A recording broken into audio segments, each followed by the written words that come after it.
ഒത്തിരി ആൾക്കാർ എന്നോട് ചോദിക്കാറുണ്ട്, ഇപ്പം വിദേശത്ത് പോയി പഠിച്ചല്ലോ, ഒത്തിരി ഡിഗ്രി ഉണ്ട്, എന്തുകൊണ്ട് കോഴഞ്ചേരി എന്നൊരു സ്ഥലത്ത് ഈ ഇത്രയും എക്യുപ്മെന്റ് കൂടിയ ഒരു ഹോസ്പിറ്റൽ വെക്കുന്നത്? ഒരിക്കലും പ്രോഫിറ്റബിൾ ആകത്തില്ല. അത് എനിക്കും അറിയാം, ഇവിടെ വരുന്ന എല്ലാവർക്കും അറിയാം.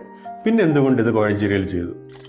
അതിൻ്റെ ആൻസറാണ് ഞാൻ എൻ്റെ ബുക്കിൽ അത് വളരെ വ്യക്തമായിട്ട് എഴുതിയിട്ടുണ്ട്. ലണ്ടൻ മുതൽ കോഴഞ്ചേരി വരെ എന്തുകൊണ്ട് ലണ്ടനിൽ പഠിച്ചിട്ട് പിന്നെ അവസാനം കോഴഞ്ചേരി വന്നു. അതിൻ്റെ ആൻസർ വളരെ സിമ്പിളാണ്.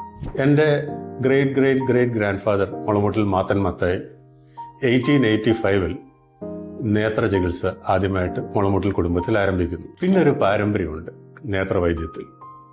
ആ പാരമ്പര്യം ഞാനങ്ങ് തുടർന്നു എന്നുള്ളതാണ് ഇതിൻ്റെ സത്യാവസ്ഥ. അവരെല്ലാം നാട്ടുവൈദ്യം ചെയ്തു, ഞാൻ മോഡേൺ മെഡിസിൻ എടുത്തു. മോഡേൺ മെഡിസിൻ എടുക്കുമ്പോഴും നാട്ടുവൈദ്യം എടുക്കുമ്പോഴും ഞങ്ങളുടെ ഫിലോസഫി ഒന്ന് തന്നെയാണ്. ആർക്കെങ്കിലും അവരുടെ രോഗം ഭേദമാകണമെങ്കിൽ ഫസ്റ്റ് അവർക്ക് വൈദ്യനിൽ വിശ്വാസം വേണം, വൈദ്യത്തിൽ വിശ്വാസം വേണം. ഇത് രണ്ടും ഉണ്ടെങ്കിൽ തന്നെ അതിനേക്കാളും വലിയൊരു സ്ഥാനമുണ്ട്, ദൈവത്തിൽ വിശ്വാസം വേണം.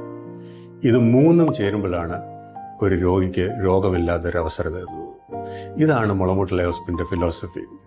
ഒരു വൈദ്യൻ എന്നുള്ള നിലയിൽ മോഡേൺ മെഡിസിനാണ് ഞാൻ പ്രാക്ടീസ് ചെയ്യുന്നതെങ്കിലും വൈദ്യത്തിൻ്റെ എല്ലാ തത്വങ്ങളും അതിനകത്ത് ഫോളോ ചെയ്യുന്നുണ്ട്. കാരണം എൻ്റെ പാരമ്പര്യം വളരെ സ്ട്രോങ് ആയിട്ടും വളരെ ശുദ്ധിയോടും കൂടെ പാലിക്കണം എന്നുള്ള വലിയ ആഗ്രഹമുള്ളതുകൊണ്ടാണ് മുളമുട്ടിലെ ഹോസ്പിറ്റൽ ഈ നിലയിൽ ഇപ്പം ഞങ്ങൾ നടത്തിക്കൊണ്ട് പോകുന്നത്.